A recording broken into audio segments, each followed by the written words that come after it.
আজি সদৌ অসম অনুসূচিত জাতি ছাত্ৰ সন্থাৰ কেন্দ্ৰীয় সমিতিৰ সভাপতি সম্পাদকৰ লগতে কেন্দ্ৰীয় সমিতিৰ বহুকেইজন বিষয়ববীয়াৰ উপস্থিতিত আমাৰ সহকাৰী সাধাৰণ সম্পাদকো আছে, বিত্ত সম্পাদকো আছে, বহুকেইজন কেন্দ্ৰীয় সমিতিৰ বিষয়ববীয়াৰ উপস্থিতিত শিৱসাগৰৰ টাই আহোম বিকাশ কেন্দ্ৰত, টাই আহোম সাংস্কৃতিক বিকাশ কেন্দ্ৰত সদৌ অসম অনুসূচিত জাতি ছাত্ৰ সন্থাৰ শিৱসাগৰ জিলা সমিতিৰ এখনি প্ৰতিনিধিমূলক সাধাৰণ সভা অনুষ্ঠিত হয়।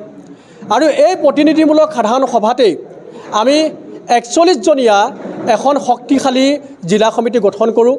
আৰু এই প্ৰতিনিধিমূলক সাধাৰণ সভাত শিৱসাগৰ জিলাৰ বিভিন্ন অঞ্চলৰ পৰা প্ৰায় 200জনতকৈ অধিক প্ৰতিনিধিয়ে এই প্ৰতিনিধি সভাত অংশগ্ৰহণ কৰে।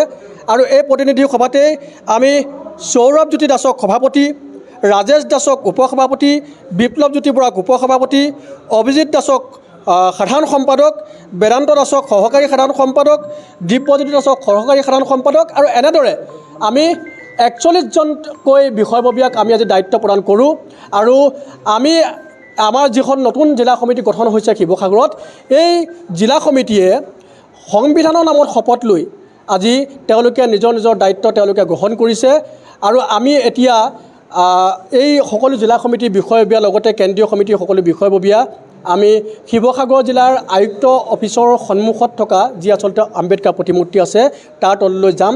তাত আমি বন্তি প্ৰজ্বলন কৰি আমি আচলতে আজি অংগীকাৰ কৰিম যে অনাগত দিনত অনুসূচিত জাতিটোৰ বৃহত্তৰ স্বাৰ্থত, অনুসূচিত জাতিটোৰ শোষণ আৰু প্ৰবঞ্চনাৰ বিৰুদ্ধে অসমীয়া জাতিটোৰ বৃহত্তৰ স্বাৰ্থত আমি অনুসূচিত জাতি ছাত্ৰ সন্থাই আৰু শিৱসাগৰ জিলা সমিতিয়ে আমি ঐকান্তিক প্ৰচেষ্টাৰে আগবাঢ়ি যাম।